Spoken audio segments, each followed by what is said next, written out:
the amazing alchemist brewery. A huge thanks to John and Jen and the amazing staff here for hosting us, and to Liv Schlegel. She doesn't want to be thanked, but thank you, thank you, thank you. My name is Fauna Hurley. I work in Senator Welch's Burlington office, along with these several colleagues. If you work for Peter, please raise your hand. Hannah, Miles, James, Rebecca, anyone else I'm forgetting? Oh, Aaron, yes. So we're here and available to all of you throughout the afternoon. I want to recognize some of our elected officials who have joined us here today. We have Lieutenant Governor John Rogers. Here. Oh, there he is. Senator Ann Cummings. Teresa Wood, who I just Representative Jed Lipsky. And Representative Tom Stevens. Did I forget anyone who was with us today? Yes. Okay. Thank you so much to our panelists for joining us today for this conversation. We're really looking forward to hearing from our panel on the impacts of the escalating trade war, the impacts of our Canadian neighbors, and without further ado, and I will just say that we're going to keep this to about, each panelist will speak for maybe 2 or 3 minutes, and then we're going to open to maybe 3 impact stories from the audience.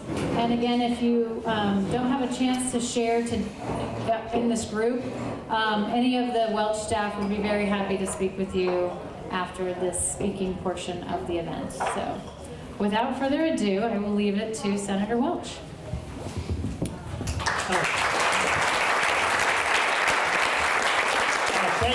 Thank you all very much for coming. And Jen and John, all of us thank you. You've just made this wonderful enterprise of yours a community space to talk about important things that affect our community. And I know on behalf of all of us, I thank John and Jen. Let's hear it for that. You know, let me get right to it. When the history of these tariffs are written, it's going to go down as one of the biggest economic blunders in the last century in this country. That's how bad it is.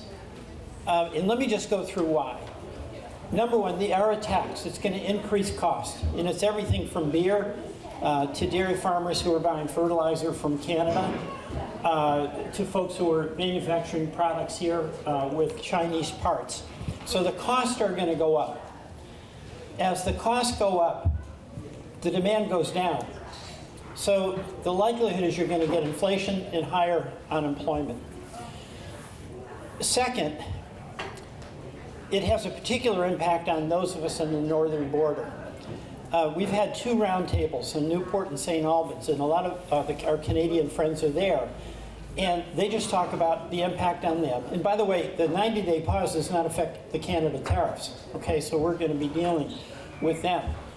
But we have such close relationships with our Canadian friends. They love coming here. We love having them here. We love going. And for the first time, we're having a fracture in the trust that is so essential to the maintaining of the really good relationships that we had. That's a byproduct. Third, the countries that have been our allies are now becoming our adversaries. Whatever we want to discuss about targeted tariffs with China, that doesn't really apply to the EU. It doesn't apply to Canada. And with the USMCA, it really doesn't apply to Mexico. All right? We've actually worked out a trading agreement. So all of those relationships are disrupted. The goal of bringing back jobs, we are all in, all of us here, on creating jobs. But just because you assert a tariff is going to do that, when in fact there's no plan. There's an aspiration, but no plan. And we saw that with the rollout of the tariffs, where it was incomprehensible how the specific tariffs on specific countries were applied. And in fact, there were some tariffs imposed on places that weren't countries, right? They had penguins, but no people and no product. And it is funny in a way, But you know what? It's not funny in a way, because you are entitled to have your government policymakers take things seriously. I mean, could you imagine if John and Jim did it John and Jen did this on a Women of Prayer, on a Hail Mary pass? You have got the right to have an expectation that if there is a stated goal, there is going to be an implementation plan where you've kicked the tires, you take it seriously, you anticipate consequences. There is none of that. There is not a plan. And that's what I'm seeing and trying to convey to my Republican colleagues, because they've got a lot of pressure on them. But on the other hand, they have the same responsibility to the people they represent that I have to you. And that is to make sure we do no harm with these economic policies, even if there's an aspirational goal that we might, in the abstract, agree with. So the point of the roundtables I'm doing is to mobilize as much information as I can, so that when I'm talking about these tariffs, it's very concrete. How does it affect Vermont farmers? How does it affect our craft brewers? How does it affect our manufacturers and our retail operations that are so essential?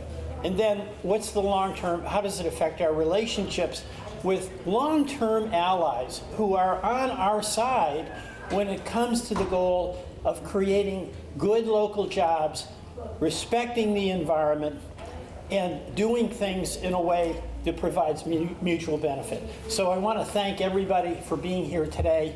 This is a deadly serious topic. The administration, in my view, has run amok on this, and my goal is to stop it.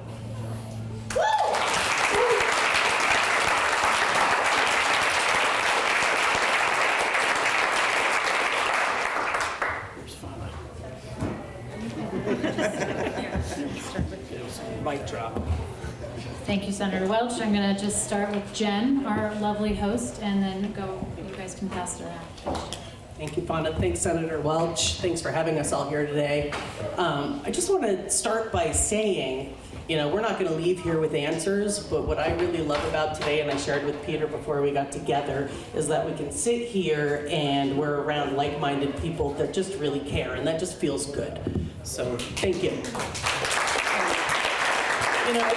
These tariffs are really going to affect us a lot, but I think I speak for all of us when I say we don't know how they're going to affect us. We just know they're going to affect us. And that's really the hardest thing as a business person, because you want to have a budget, you want to do projections, you want to plan for your year, and we can't do that. What we do know is that these tariffs are happening. We do know prices are going to go up, but we don't know how much. So I'll talk about tariffs first really quick, and I am going to keep this quick. They will affect us. All of our aluminum comes from Balcor, which is based in the United States, but they do an excellent job sourcing recycled aluminum that comes from Brazil. Okay, now we have a global economy that works. It is a freaking beautiful global economy that works for everyone, right? So that recycled aluminum goes from Brazil, it goes to Canada, where it's made into big recycled aluminum sheets, and then it comes into the United States, where the Balcor takes it. So there are tariffs. We don't know if it's going to eventually get a double tariff. Today, our prices have gone up 5%. Balcor has absorbed the other 10%, but it might go up more. Beyond that, our lids come from Mexico. Those are subject to a tariff. We don't know what's going to happen. All of our malt comes from the UK. It's a special malt that we have grown by a small family farm we've invested in. Right now, it doesn't get hit by a tariff because it's a food product, but it might. We're being told it might. We don't know how to plan for that. Anyway. Beyond that, number two, our biggest concern is decline in tourism. We've seen it the last 2-3 months from Canada. Quebec is a huge segment of our tourism here, so that stings. Third, we have a looming recession. So even with these increasing prices and decreased business, we can't increase prices, right? We have a recession coming. And number four, and this is the thing that concerns me the most, concerns our employees the most, is cuts to local organizations and social services. If Medicaid gets cut and Copley closes down and Central Vermont closes down because they can't stay profitable, then we're screwed. we do not have a hospital within an hour of the Alchemist. What happens if we have an accident? What about all of our employees that have students that need special education? So, you know, our business, we're scared, but that is a drop in the bucket compared to the fear I feel for our community, our state, and our country when our services are cut and everything we rely on is cut that we need as a small state. So that's what I'm most concerned about. And then, you know what, beyond those four things, there's ICE. You know, we have a huge international population here instead of people working. And I know people that are scared. You know, they have visas, they have everything in place, but they're scared. So there are all sorts of other things that I'm scared of, but the big four are the tariffs, it's reduced tourism, it is cuts in social services, and the recession. It's a lot.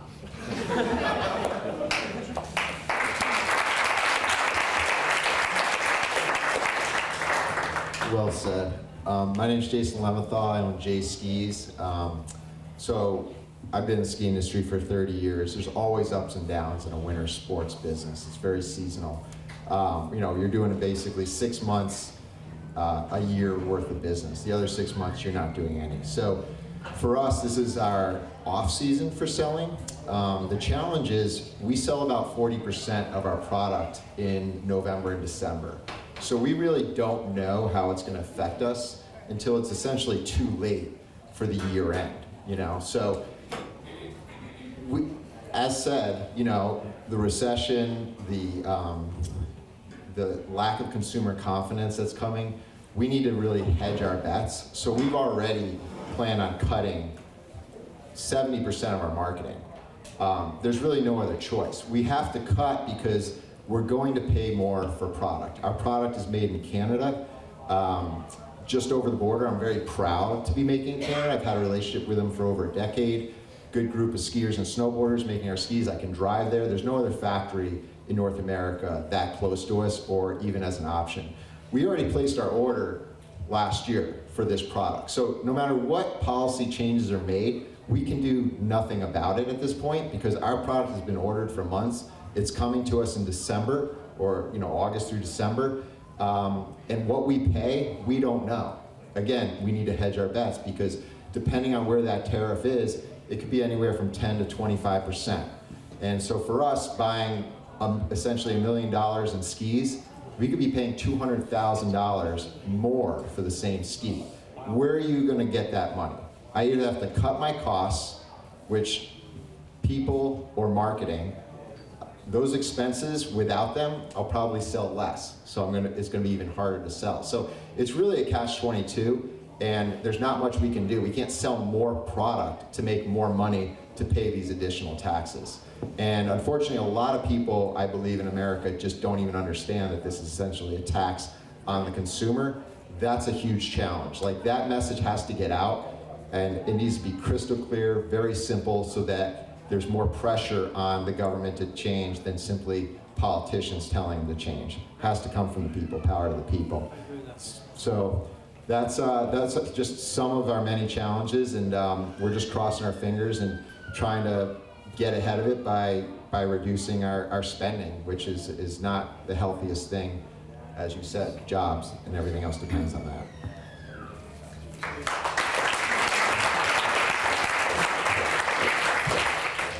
Revert to my notes so I don't forget anything. I'm Mimi Buttenheim from Mad River Distillers in Warren, Vermont. We're a manufacturer, wholesaler, and retailer of whiskey and rum distilled from regionally sourced grains and fair trade imported sugar. Tariffs radically affect our manufacturing arm by raising the price of raw materials. In our case, glass bottles and cardboard packaging sourced from Canada, and the Demerara sugar that we use to make rum, which is imported from Africa. In our industry, like all alcohol, you must have a distributor to sell out of state. And on the wholesaling side, we are dealing with a 60 to 90 day lead time on price changes. So we can't react immediately to rising raw materials costs. Although we don't export abroad, many American whiskey companies do, and we expect there to be an oversupply of domestic whiskey this year that was bound for international markets, particularly Asia, that will now stay in the United States. We anticipate prices will fall, even though our raw material prices will increase as large companies need to liquidate the oversupply. And also keep in mind, with whiskey, I mean, everything that we're selling this year has been made years ago. So yes, we can lower our production because of rising costs, but that won't affect us for years.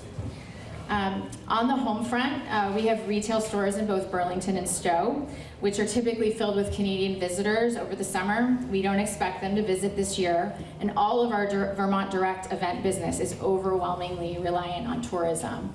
I would say on average, Vermont distilleries, most of them, at least 50% of their business is in Vermont and heavily dependent on tourism.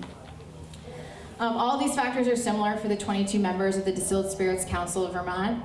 In addition, several of our members who export to Canada have had contracts stalled as the provinces have pulled American spirits off their shelves.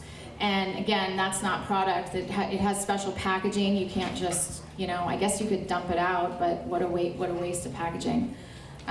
For our small businesses, it's the uncertainty that's the worst part, because our businesses are seasonal and occasion-based, and they're susceptible to changing consumer sentiment. We don't have large reserve coffers to fall back on. We're very much reliant on the larger trends in the alcohol industry and must keep pace with what big national brands are doing in terms of pricing. And Jason, you mentioned this. I mean, in other words, we're damned if we raise prices and we're damned if we don't. Great. Yeah. Thank you. Thank you.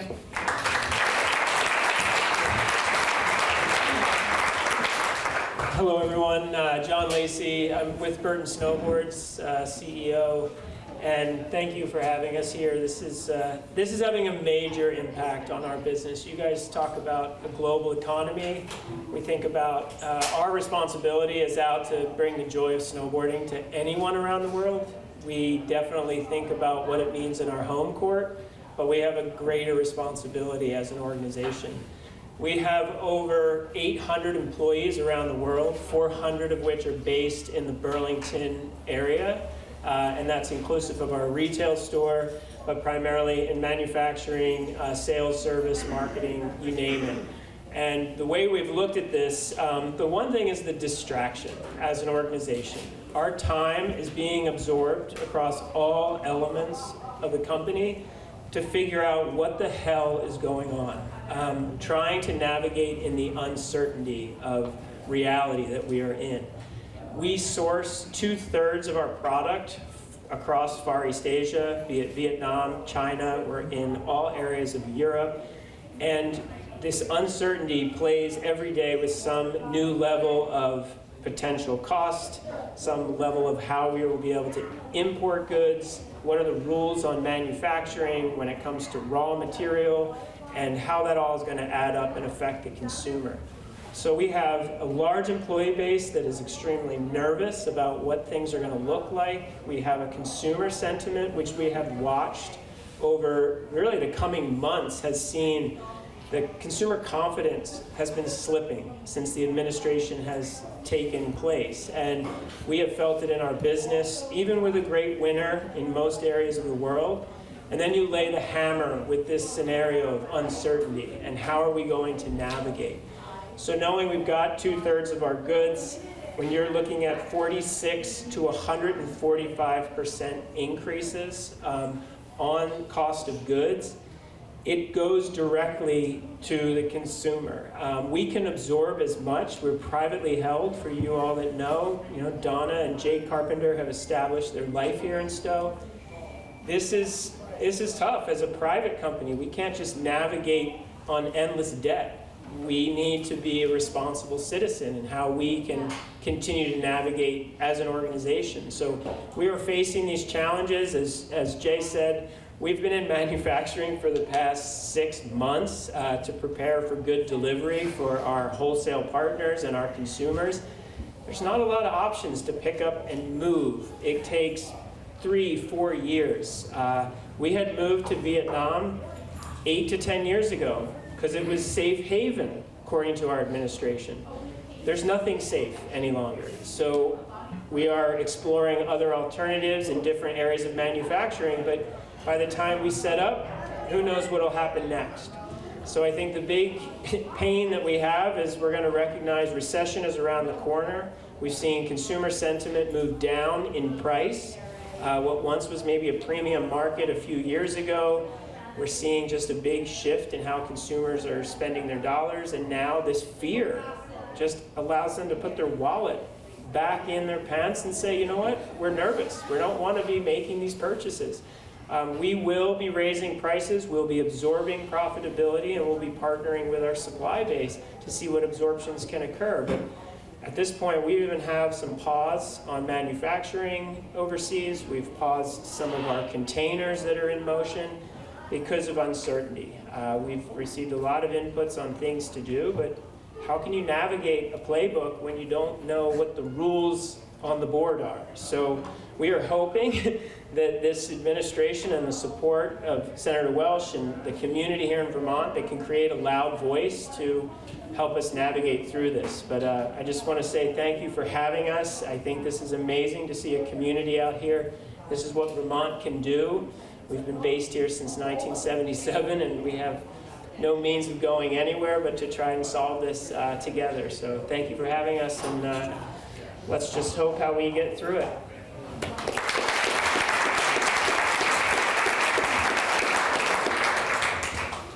Hello, my name is Krista Bowdish, and I'm the owner of the Old Stagecoach Inn in Waterbury. As an inn, 95% of my business is tourism, about 5% locals, thank you. The pub is open nightly, breakfast on the weekends. But of that 95%, typically 15% are Canadians. We were all excited about having a banner ski season, as great as the snow was, the first time in years that we've had great snow, consistent temperatures, and it was good, but it wasn't amazing. It was down about 4% over last year. But when you start to look at it month by month and look at the timing of certain events and rhetoric, January was actually up 16%, February down 15%, March down 9%. The trend is continuing. So we've already squandered one of our opportunities to make money to get us through until the tourists come back in the summer. But the other concern for me is some of the forward-leaning indicators. When we look at our web traffic, which is, as people plan a vacation, they're doing web searches, that predicts our revenues for the rest of the year. Canada, last year, year to date, represented 27% of our web searches. This year, it's 4%. Oh my God. Wow. Last year, 5 of the top 10 locations in our city data were Canadian cities. This year, there isn't one in the top 10 year to date. And if you look at the April data, as more of this has had a chance to build, there is not a Canadian city in our top 150 cities. And Canadian search volume is 1.6%, down from 27%. So when I look at what the future is holding, that's my biggest source of uncertainty. I've got a fixed asset on a foundation, so I can't move my business, not easily at least.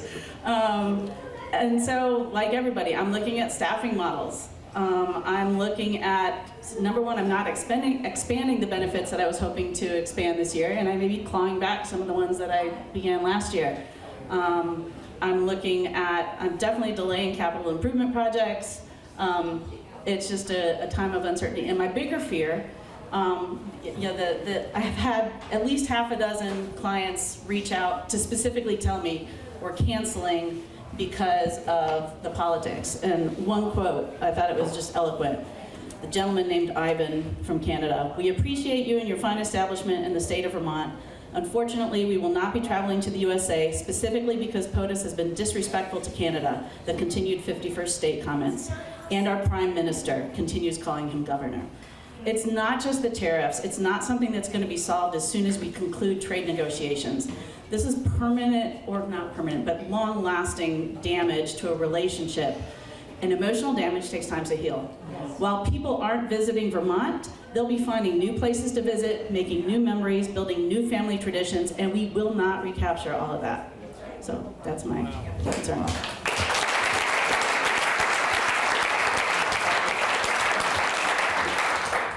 Thank you very much. Thanks for having me. It's always nice to come to the Alchemist and hang with Jen and John and have a heady topper for lunch. Thank you very much. For our world, my name is Eric Warnstead. I own Heirloom Hospitality, which is a handful of restaurants in the area. Hen of the Wood, Doc Ponds, Prohibition Pig, Gallus Handcrafted Pasta. Whether it's post-COVID, sort of the challenges that came out of COVID, we're a little bit different. I don't envy someone like Burton. How are they going to figure this out? For us, we're really not sitting here clutching our pearls or wringing our hands. Like it'll be a moving target for us. I think I was saying earlier when we were chatting in the crowd, I missed the days when I knew less, and it was simply just show up, work really hard, and most likely if we do that, we're going to succeed.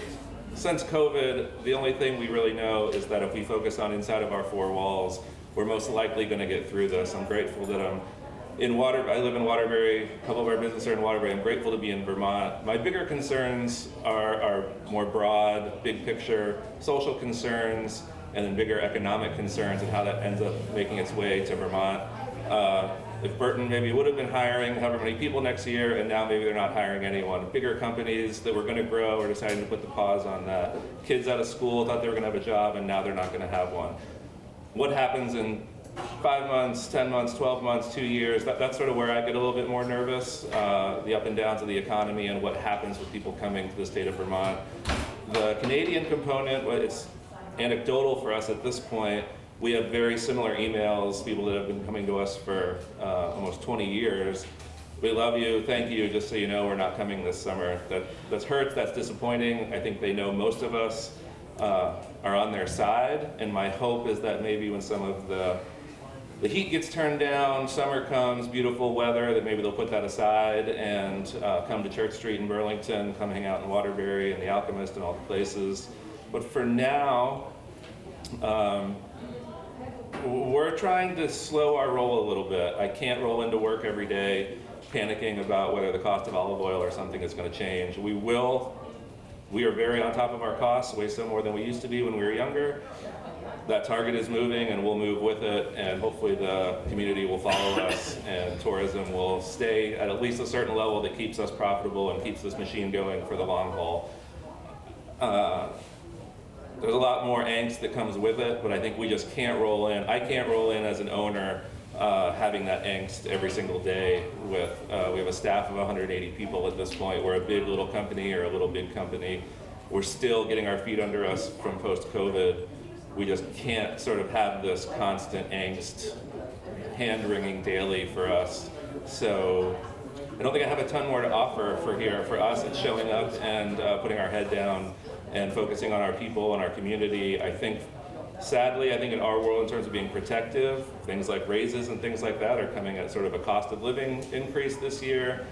General bonus structures may change because we're just sort of getting prepared for maybe a little pullback, but that's not even in the works fully yet. Those are things that live on a big board of how are we going to handle this if come November we didn't have as good of a summer as we hoped. But for now, for us, it's a little bit simpler, and it's okay if that target moves. We'll move with it, hopefully. I wish I had a little bit more insight, but for our little world, I think we can probably absorb it. It's the social concerns and the broader economic concerns that make me very concerned for our little world, our little bubble here in Vermont, and sort of what happens here over the course of time, and what can the state do to make sure that tourism stays strong. We're not just sort of a death by nostalgia state, that we have a lot of new, fresh things happening, and that we can be a part of all that. Places like the Alchemist, obviously, everyone up on this panel, we're all, I think, doing really good things to make the state a better place. So I think that does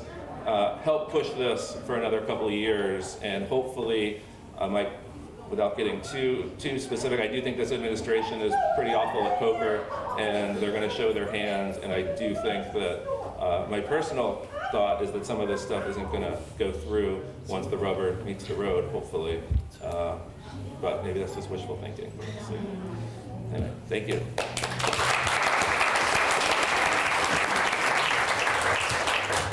Good afternoon. I'm Caleb Magoon. I own Power Play Sports up the road in Morrisville, Vermont, as well as Waterbury Sports down the road in Waterbury. I absolutely share the concern about our neighbors to the north not coming to us. My retail businesses definitely thrive on Canadians as much as they do Americans. While most of our business is local business, we have plenty of tourists, and we know we're going to see some curtailment about that. But the big challenge for me is going to be supply chain issues. At my 2 stores, because we're general sporting goods stores, I work with over 100 vendors who are making products literally across the globe, from Dubai to China to right down the road in Waterbury. So we know a huge number of those products are going to be affected by these tariffs. There's literally not a day goes by that I'm not getting an email from one of my vendors saying, here's what we think. And of course, they don't know what to do, and they don't know what's going to happen, because nobody knows what's going to happen, and nobody knows what's in the works, because it's such a moving target. And I think we're all craving certainty right now, or some more certainty than what we have. The big challenge there is that many of those vendors that are particularly making their products in China, and many of those products are made in China, already absorbed cost increases or cut their margins back on the last round a few years ago. So they've already done that. So they don't have a lot of capacity to cut deeper, nor do we. So we know prices are going up. I just take, for example, one company that I work with that makes ice skates. They make a very affordable, very comfortable ice skate that you can go out with your kids or your grandkids on, skate on it how many ever times a year you want to, and have a nice time. That skate in the last 5 years has gone up 60% in price. We know it's going to go up more.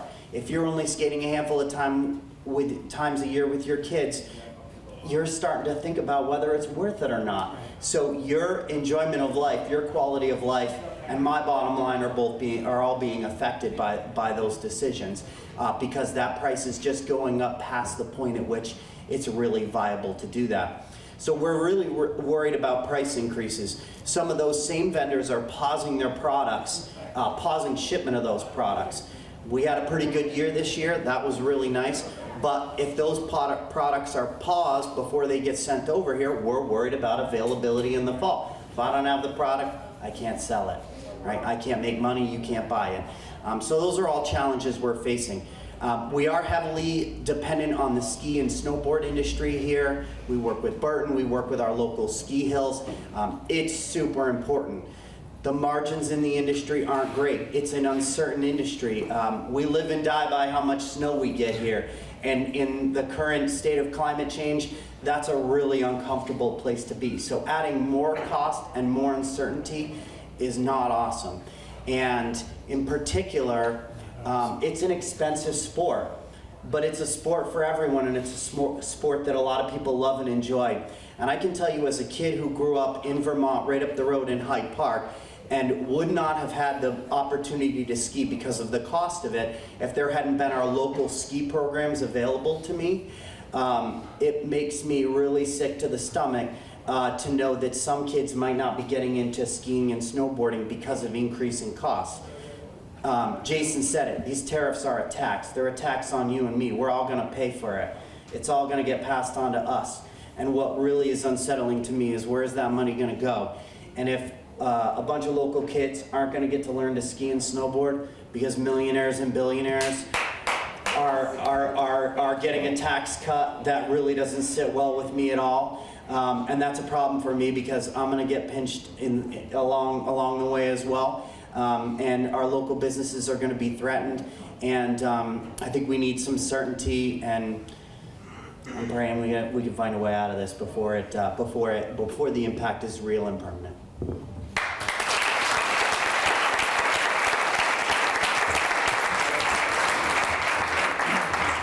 I want to open this up, but let me just say, I just want to say a couple things. This was so concrete. I mean, what I really appreciated about everything you said is you're running a real business with real employees, with real customers, with real expenses, and every one of you has an obligation to your employees, you have an obligation to your shareholders or owners, you have an obligation to producing a quality product, and it's pretty inspiring. And what's so much in contrast is these tariffs. It's about an abstract policy. It's not grounded in the reality of your businesses, whether it's retail or food or hospitality. And that's what's so maddening to me, because my colleagues, we represent everybody in the country, and there's a lot of different points of view. But we could have a group just like you in Texas. We could have that group in Iowa. Pick your red state. People who have your responsibility in those communities would be, I'm sure, saying the exact same thing. So, my challenge is to try to bring this to the attention of some of my colleagues who are willing to go down with the ship, which is what's going to happen with these tariffs. And, these concrete examples of what you've given are really compelling. And Eric, I also want to endorse your Zen-like approach. Because, I'm actually pretty serious about this. I mean, we all wake up in the morning and what's the latest terrible news, right? And what you got to do is face the day and do the best you can. And you can't control a lot of the things that are going on, but you can do the best you can to control the things in your enterprises. So I just want to thank you. And now we're going to open it up for folks. And I do want to thank our Lieutenant Governor. John, do you want to say anything?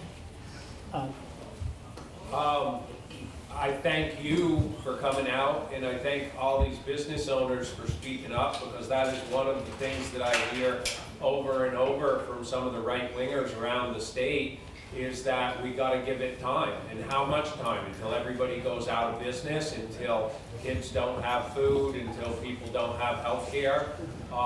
It's extremely destructive. And the big, Jen mentioned hospitals. The thing that I'm super worried about is federally qualified health care centers. And the fact that they were in my office a few weeks ago, and one of them said they had 5 days cash on hand. Right. It's not going to take a very big ripple in Medicaid, and some of them are out of business. That will mean a huge number of people, over a third of Vermonters, get their health care there. It'll mean a huge number of people either don't get health care, or they go to an emergency room in the hospital, which will drive up health care, and our hospitals are also teetering. So there's just too many issues. And I spoke out. I think I was the only Republican in the entire country to speak at Hands Off, and I'm calling on Republicans, and I'm glad Peter's working with Republicans. He's always done that. I give him credit, because it's time for them to speak up, because their people are hurting too.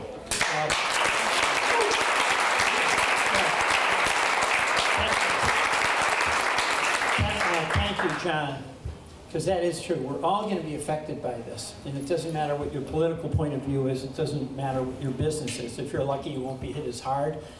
But the second thing, before we turn it over to you, I want to say something that really alarms me as well about this so-called tariff policy. It's not a policy. A policy is something where you've got rules that apply across the board. You know what the deal is, okay? And it might work for you, it might not. But it's a policy that you can count on. And you might not like it, but you then have some capacity to adapt to it the best you can. The way these tariffs are being implemented is that if you know who to call, you can get an exemption. So we're literally in the process of going from an economy where you succeed because you have a good product at a good price and good service, to you get a competitive edge if you've got Lutnick's phone number, you've got Besson's phone number. And I'll give a very vivid example. Apple Computer, make the call. Tim Cook, he was on the stage, right, at the inauguration. There's a small company in Vermont that needs about 500,000 to $1 million in parts for these artistic globes. She's out of business. Who can she call? So, literally, where's the fairness? I mean, Apple's big, but you know what? This globe company's important. Just as important, as Eric, your enterprises are. Yeah. And that's so contrary to the way our economy works, or any kind of sense of fair and square. Work hard, have a good product, compete, customers that choose you, good service, or make the call. And it turns out a lot of those folks who make the call also made the contribution. So at every single level, these tariffs make no economic sense, are going to cause enormous pain, and are going to inject this profound unfairness, if not corruption, into our economic system. Peter, can you talk just a little bit about what is happening with the big law firms caving in to his will? Yeah, I want to stay on the tariffs, but you see what's happening. You know, I mean, there's what I'm seeing over and over again throughout the various, quote, policies of the Trump administration is there's an arbitrariness to them. So this example of if you got Scott Besson's number, you call and you're okay, you get an exemption. But like these universities, it's one thing for the government, the executive branch, to enforce the laws that are on the books towards a university or any enterprise or a law firm. So if there's a violation that's found after an investigation, come down on those violators with a ton of bricks. I'm okay with that. But to be sitting in the Oval Office saying, you know what, I just don't like the way they're teaching religion. I don't like the way they're talking about the Middle East. It's not a law that's being broken, but if you're the executive and in charge, and you can take actions that you really don't have a right to take, but you can do it because you've got the power, and then that law firm has to decide to buckle when that decision means they can go out of business. If they don't, that's completely out of bounds. We don't do that here. That's the whole point about being respecting the rule of law. So there's an overreach here on the part of the executive. And one of the real concerns I have is that Congress is acceding to so many of these things. And, you know, I see some hope here because I got Senator Grassley, a conservative Republican. He is leading on this bill to retake the tariff authority that belongs to the Congress in the Constitution. But the Congress in '77 ceded a lot of that under, quote, emergency authority to the executive. So we've got to get, this is a danger to our democracy if we don't have the checks and balances. Fauna, you want to take over? We'll be able to hear from folks who are here. But let's give a round of applause. This is amazing.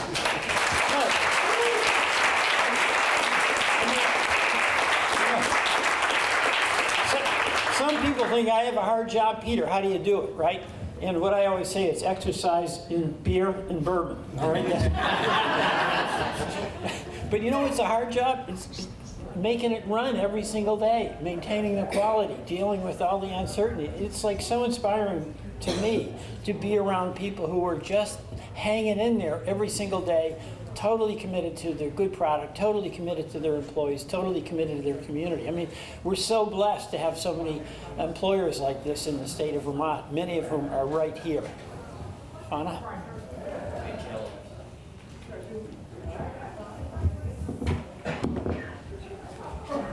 Do we have maybe one or two folks that want to share some of the impacts that they're feeling, both with tariffs or visitors, tourism?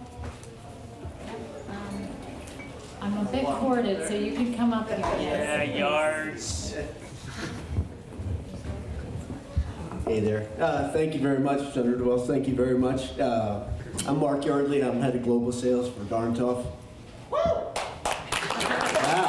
Thank you. So I don't want to repeat everything that's been said here, and the one thing I didn't hear is, like John said, we spend all our time right now trying to figure out what we're doing on a day-to-day basis. Last week, Darn Tough sells to 25 countries right now. We were trying to figure out pricing for those 25 countries. How do we handle that, right? The bigger thing is the longer-term implication. We've built our brand on Made in Vermont, Made in America.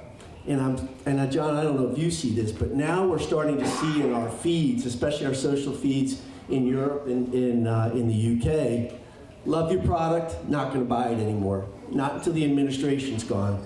love your product. I can't believe you support this president. And that is really hurting. And so now we're at a point where, recently we had a new French distributor that we were just about to engage with that said, you know what? We're going to walk away. We don't want to take a chance working with you right now. We have a Canadian distributor, and we do quite a bit of business in Canada, that has just said to us, we might have to stop for right now. We might have to wait a year before we engage again. So it's big, but I think it's not just now and it's stirring the pot now, it's the longer term implications that this is going to have. So, Yeah. thank you. Thanks. Yeah, somebody else, and I'll mention that. Anybody? Yeah. You got it. Yep, all right.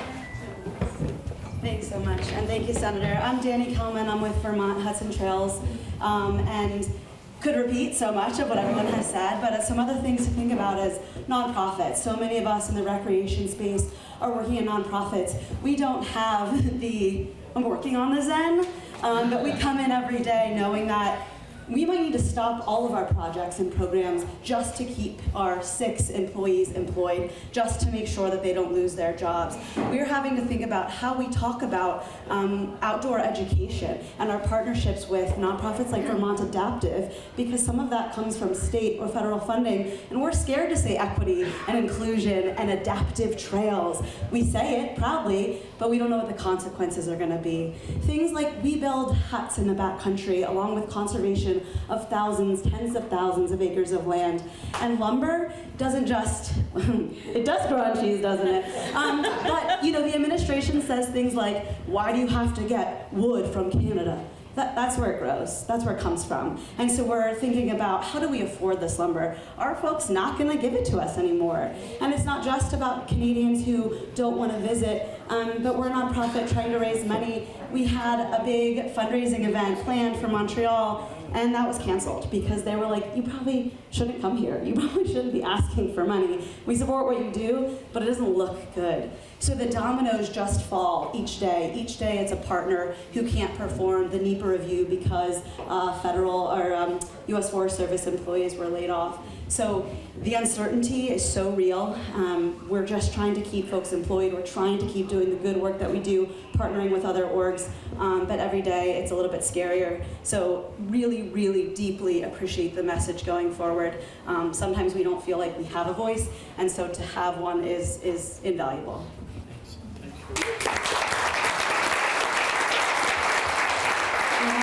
One or two other,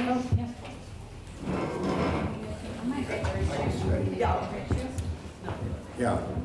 First of all, Jed Lipsky, the Wild One Stowe, Jen Kimmich, Bookend, and Caleb. These are our neighbors. Thank you for your leadership always, you and John. And then I want to also, 2 weeks ago I spent 45 minutes with Becca Bound, a few towns over, in Johnson Woolen Mill, another iconic Vermont business. Becca took 45 minutes out of her week. Peter Welch, last weekend, a week ago Saturday, I'm so proud for Hands Off to stand up with our senator, with our lieutenant governor, and a couple other independents, and Keisha Ram Hinsdale was there, Democratic leadership. What I'm talking about is how grateful I am, and all the Vermonters are, to have the courageous leadership like Senator Welch and Becca Bound. Bernie's out there fist fighting with the world. Thank you. But then I'd like to bring it back. I see conservationists here, fellow conservationists, and leaders in so many areas. The panel, one speaker more exceptional than the next. Collectively, perfect representation of our challenges. I sit on House Ag, Food Resiliency and Forestry, so I know a lot about. Jen, thank you for bringing up human services and the state of Medicaid and all those challenges. We have them in every sector, from transportation to Medicare. And Vermont depends on up to 42% of our funding comes from, whether it's for transportation or Medicaid, Medicare. We're very nervous about these threats. We were at the State House on Thursday. It was Libraries and Museums Day. 12 hours before they set up their thing, we're being silenced when hospitals are being asked to take books off their shelves. This goes back to the 1930s when book burning was the big rage. When museums where people can learn history. This is a threat in every sector of our society. And the final thing I want to talk to you about, the impacts of our Canadian trading partners. I've been in the logging business for 58 years. Since I was 15 years old, I started. And I've sold millions and millions of board feet, loads of logs, from New England over the Canadian border. It's one of the most symbiotic relationships of any flow. Agriculture, seed, fertilizers, it's coming down here and our products are flowing back and forth. But in the wood, we're a wood basket, called the Northern Forest. It goes from the Adirondacks over to the end of Maine. It includes Vermont and New Hampshire. We have a great wood basket, but we have lost 97% of our wood products manufacturing in my lifetime. Big Howard Minash built the last modern mill to be built in Vermont, in Morrisville. It opened in 1998. It shuttered in 2006. So everything that we produce, there's a natural flow. It goes north of the border. They have very modern and skilled processing, and those products come back. So that's, Thank you. And then I see the head of the land trust here. Ash, it's under assault by a natural occurring predator, emerald ash borer. And this state is 76% forested, and 80% of that forest is privately owned. Current use, that's how we depend on developing these products. Ash under threat. Landowners, which allow them to pay those taxes and conserve and manage and steward those lands. When these tariffs came up, China was paying the highest prices in the history of ash market, and they shut the market down 100%. Not tariff, not taking any more of your ash. One other country, Vietnam, they still had ash mills, but guess what? They would take some at a third or 40% of what they were paying. But you know who owns and set up those mills? In Vietnam, the Chinese. So I could go on and on. This is impacting, the working lands, whether it's farmers or loggers or mill people. And we have a housing crisis in Vermont. We got a housing crisis all over the country. So it's endless. We need to pay attention to all this stuff. And thank you all again for being here. Do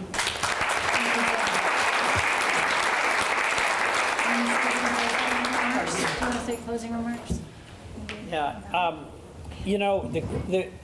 thank you.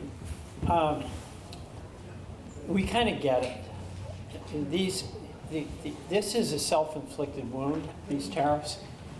There's all kinds of challenges that we all face in our businesses and in our lives. And most of us prefer not to be the cause of our own dilemmas, right? And this is an economic policy that's being promoted by the administration that literally makes no sense.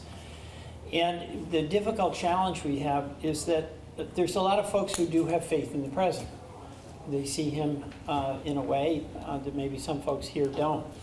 But that faith is allowing my colleagues, and I put this on my colleagues, to actually not look at what is before their eyes, but have this sort of faith-based economic agenda. It doesn't work that way. It just doesn't work. I mean, the statistics that you read about the Canadian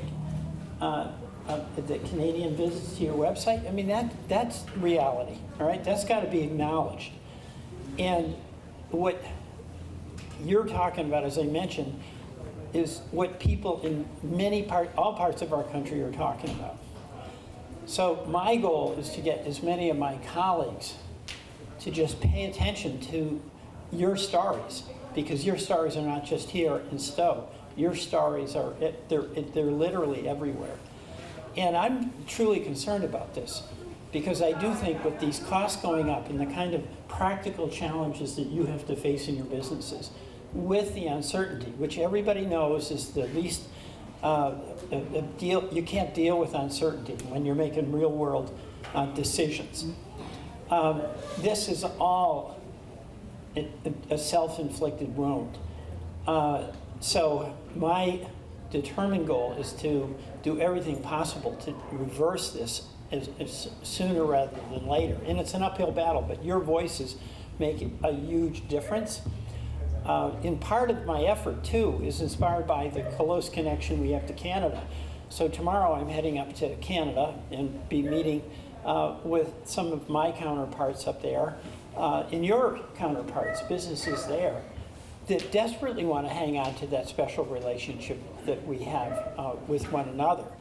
And the message that I'm going to bring is that there's many of us in the United States Senate and Congress who oppose these tariffs. We're going to be doing everything we can. And we hear what you're having to go through, and we hear what you're having to go through, and just convey a message also of enormous respect and affection that we have in Vermont for our Canadian neighbors. So I'll just end by saying thank you. This is a serious, serious situation. It's got to be the goal that we have in Washington. My job, in a way, is pretty simple to define. It's to try to get public policy that makes it a bit easier for you to do your job. But definitely not to pass laws that make it harder, okay? So thank you all for coming and participating. Thank you, Alchemist, for hosting all of us. And to be continued, but we in the delegation are all in to do every single thing we can to help Vermont maintain the strength of its small businesses. Thank you very much.